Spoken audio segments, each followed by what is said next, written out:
Bonjour frères et sœurs et merci de votre fidélité. Souvenons-nous de ce que Jésus avait déclaré à Zachée. Le Fils de l'homme est venu chercher et sauver ce qui était perdu. Et qu'entendons-nous dans la parabole d'aujourd'hui?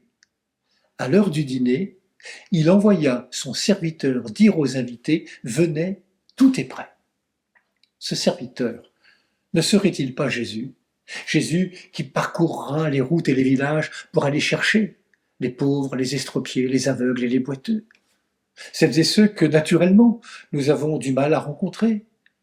Nous sommes, en effet, plus à l'aise avec des gens qui nous ressemblent qu'avec d'autres que nous ne connaissons pas ou si mal.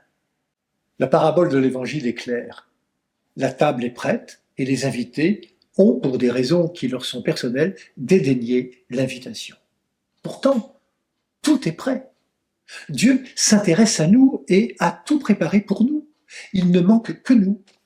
Oui, nous sommes dignes d'être aimés, nous sommes dignes d'être nourris. Nous ne le savons peut-être pas, nous ne voyons peut-être pas comment ni pourquoi, mais nos existences ont du sens. Elles valent la peine.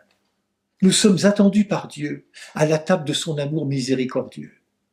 Jésus, le serviteur de la parabole, nous dit qu'il cherche la dernière des brebis perdues jusqu'à ce qu'il la trouve et que lorsqu'il l'a trouvée, il la porte si elle est trop faible, il la sauve et il peut alors enfin se réjouir.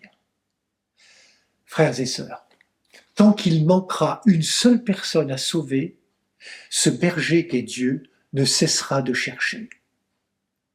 Mais c'est clair, à 2 reprises, la parabole de Jésus affirme avec certitude que l'amour de Dieu finira par trouver chacun.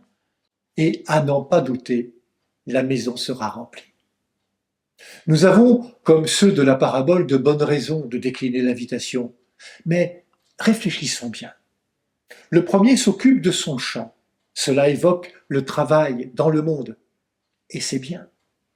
Le second s'occupe à labourer avec 5 paires de bœufs. Ces 5 paires évoquent la pratique de la loi de Moïse. Cela évoque le comportement droit, une bonne pratique religieuse, une bonne morale de vie. Et c'est bien. Le troisième vient de se marier. Et c'est très bien.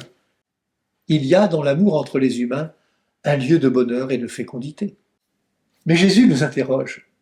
Toutes ces réalités de la vie humaine sont-elles une fin en soi? La parabole nous invite à un discernement et nous dit que c'est Dieu qui est la source et la finalité de notre être.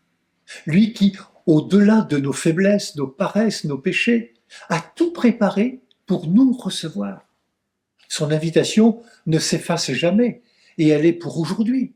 Alors, que vais-je lui répondre? Bonne journée à toutes et à tous. Prenez bien soin de vous et des autres.